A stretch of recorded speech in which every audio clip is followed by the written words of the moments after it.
Previously on Dungeons and Dragons. With the submarine now all fixed up, it was time for our heroes to head down to the shipwreck. Chad, Bullet, and Haku decided they don't want to be in a metal death trap. Meanwhile, Duke and Cappuccino are all about that. Our heroes were able to find the shipwreck very quickly. It was right next to a hole that is definitely not giant sea snake sized. There was also a suspicious treasure chest that definitely isn't bait. Chad immediately swoosed over to it. As it turns out, the ocean is extremely haunted as a banshee and its ghost gang appeared.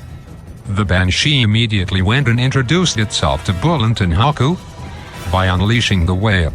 The whale's intense girth was so mighty, it immediately killed half the party. Duke was fine because he was within the impenetrable iron walls of the submarine where it was completely safe. Or at least until it wasn't, as the ghost let themselves in. The ghost then proceeds to do ghost things as Duke ripened. After the previous incident, this puts him up to a nice 80.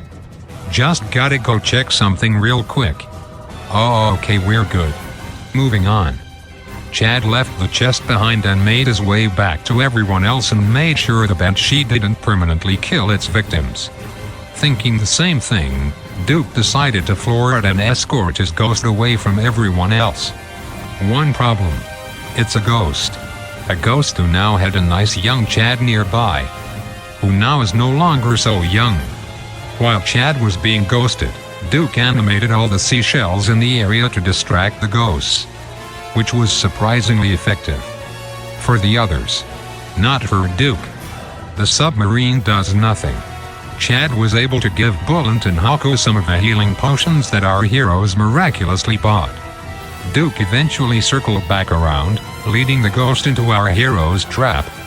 Unfortunately, it turns out that for some mysterious reason, you can't poison a ghost. Despite what the internet tells me.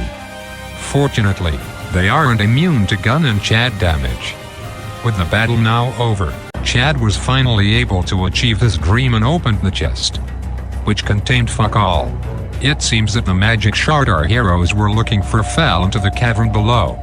After doing some math, our heroes determined they had about 16 hours to get the shard out of the hole to have enough time to get back to town to de-wrinkle Duke and Chad.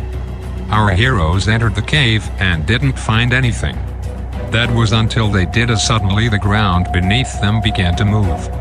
From beneath the floor sands emerged a giant sea snake.